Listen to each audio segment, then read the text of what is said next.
जब आप कहते हैं कि हम अपने समाज की लड़ाई लड़ूंगा, तो कुर्सी रहे या कुर्सी जाए, इसकी परवाह नहीं करनी चाहिए। आप जीतन मांझी से पूछिए ना कि अभी तक प्रमोशन में आरक्षण कहाँ है हमारा, निजी क्षेत्र में आरक्षण कहाँ है हमारा बैकलॉग में अभी आरक्षण कहाँ है हमारा। ये वो है हनुमान, वो डुबकी लगावे में आगे है। हाँ, आज तक स्वर्गीय रामविलास पासवान डुबकी नहीं लगाए हैं। पूछिए उनसे कारफाबाद हॉस्टल का क्या हाल है, पूछिए भोजपुर में जो कतरी सराय में जो दलितों का हॉस्टल है उसकी क्या हाल चाल है, अभी तक लाइब्रेरी नहीं बना। नमस्कार, मैं प्रेम, आप देख रहे हैं MK news India. Jitaram Manjhi केंद्रीय मंत्री हैं। आपने देखा था कि किस तरह से एनडीए में रहकर भी बागी हो गए थे सीट बंटवारा को लेकर, लेकिन अपनी शक्ति प्रदर्शन कल ऐतिहासिक पटना के गांधी मैदान में दिखा दिया।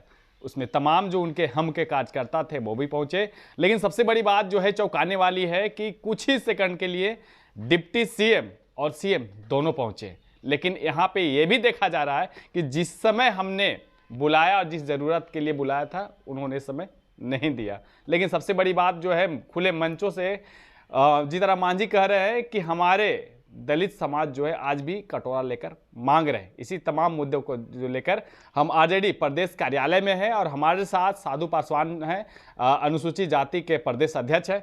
साधु जी, कैसे देखते हैं? एक तरफ मांझी जी नाराज दिखते हैं, कटोरा लेकर अपने समाज को लेकर जो है तुलना करते हुए नजर आते हैं, लेकिन अब सदन में जो है वो वही कुर्सी के जो है बैठे रहते हैं। देखिए, कल जिस तरह उन्होंने एक रैली किया, ये लोकतंत्र है और लोकतंत्र की ही खूबसूरती होती है। और दूसरी बात है कि चुनावी वर्ष है, सबको अधिकार है अपने अपने लोगों का आंदोलन करने का, रैली करने का, सबको अधिकार है। लेकिन जिस तरह वो कल दुखी मन से कहिए या जो मन से कहिए, जिस तरह आदरणीय नीतीश कुमार जी पर वार कर रहे थे, आप लोगों ने सुना था। बिल्कुल। कि मेरा कटोरा लेके भीख में, दलित जो हैं बाबा साहब अम्बेडकर के संतान हैं, माता साबरी के संतान हैं हम लोग भीख नहीं मांगते हैं, हम लोग अधिकार को छीनना जानते हैं। दूसरी बात उन्होंने कहा वर्गीकरण का, कि वर्गीकरण होना चाहिए शैक्षणिक आधार पर। हाँ भाई, आप तो मुख्यमंत्री रह चुके हैं करीब 7 माह। आप अपने जब तक आपने सरकार में रहा, जब तक आपने बिहार का मुख्यमंत्री रहा, 7 माह के अवधि का आप अथी कर लीजिए कि आपने क्या खोया, आपने क्या पाया। जो दलितों का 3 डिसमिल जमीन था, 5 डिसमिल नहीं, पहले आदरणीय नीतीश कुमार 3 डिसमिल दिए थे। इन्होंने जब बने तो इन्होंने 5 डिसमिल की घोषणा की है। 15 साल 16 साल हो गए आदरणीय नीतीश जी की मुख्यमंत्री बने हुए, अभी तक भी हमारे लोगों को 3 डिसमिल जमीन नहीं मिल पाए। आज भी भूमिहीन है। और जब से शराबबंदी आदरणीय नीतीश जी ने किया है, तब से सबसे ज़्यादा यदि शराब के नाम पर, तारीख के नाम पर यदि कोई बंद है तो हमारे समाज, दलित समाज के लोग हैं, पिछड़ा हैं, पिछड़ा हैं। और जिस आदरणीय जीतन मांझी कल ये सवाल क्यों नहीं उठाए? जब मुख्यमंत्री जी 5 सेकंड के लिए आए, आवाज़ तो उठानी चाहिए, उठनी चाहिए। हमारा भारत सरकार में अभी हमारा एक प्लानिंग कमेटी है जो 8 संसदीय क्षेत्र योजना, प्लानिंग कमेटी मीन्स योजना, उस योजना कमेटी में आज तक हमारा शेड्यूल कास्ट का और शेड्यूल ट्राइब का एक भी मेंबर नहीं है। आदरणीय जीतन मांझी केंद्र सरकार में मंत्री हैं, उन्हें कम से कम, मोदी के हनुमान, मैं दोनों को मैं लपेट रहा हूँ। जीतन मांझी जी को आज सवाल उठाना चाहिए लोकसभा में।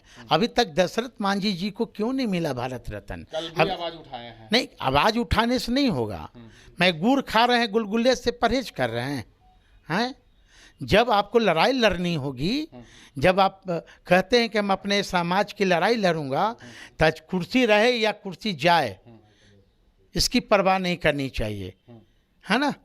आज आप जब लड़ाई लड़ने की बात करते हो तो फिर अब कुर्सी मोह भाई के क्यों कर रहे हो भाई, कि हमारी कुर्सी भी रहे, वही तो मैं कर रहा हूँ, चीट भी मेरी और पट भी मेरी। आप जीतन मांझी से पूछिए ना कि अभी तक प्रमोशन में आरक्षण कहाँ है हमारा, निजी क्षेत्र में आरक्षण कहाँ है हमारा बैकलॉग में अभी आरक्षण कहाँ है हमारा अभी जुडिशियल में एक भी आरक्षण नहीं है। हाँ, ये पहले तो चाहे चिराग हो, चाहे ये हो, चाहे अठावले हो, चाहे और भी कोई अन्य लोग हैं, पहले सभी अनुसूचित जातियों को एक मंच पर आना पड़ेगा। चाहे एक मंच पर आके तब हम लोग की लड़ाई लड़नी होगी। ये नहीं कि सिर्फ वोट के खातिर चुनाव आ रहे हैं तब दलितों की आवाज़ उठा रहे हैं, फिर उसके बाद क्या हो जाता है, क्या हो जाता है। कल तक आप दलितों को उपदेश देते हो कि मंदिर नहीं जाओ, हाँ, सत्यनारायण बाबा का पूजा नहीं करो, पंडित जी के नहीं बुलाओ, और वही काम आप करते हो। अब गंगा में डुबकी आप लगाने जाते हो सबसे पहले, हैं, पूछे ना दोनों से, ये वो है हनुमान, वो डुबकी लगावे में आगे है। हाँ, आज तक स्वर्गीय रामविलास पासवान डुबकी नहीं लगाए हैं, उनका इतिहास उठा के देख लीजिए, है ना। अरे और राम को काल्पनिक बताते हैं जीतनराम मांझी, और दूसरी बात है राम के नगरी में जाके डुबकी लगाते हैं। तो इसलिए नियत नीति सिद्धांत जीतनराम मांझी जी को या किसी को साफ करना पड़ेगा, फिर दलितों की लड़ाई लड़ना होगा। तरवाना जमीन का भी बात उन्होंने जिक्र किया, सम्राट चौधरी उसी स्थान पर बैठे हुए थे सभा में, और सम्राट चौधरी के सामने ही बोला गया कि तरवाना का ज़मीन जो है आज भी उस पर जो है किसी और का कब्जा है।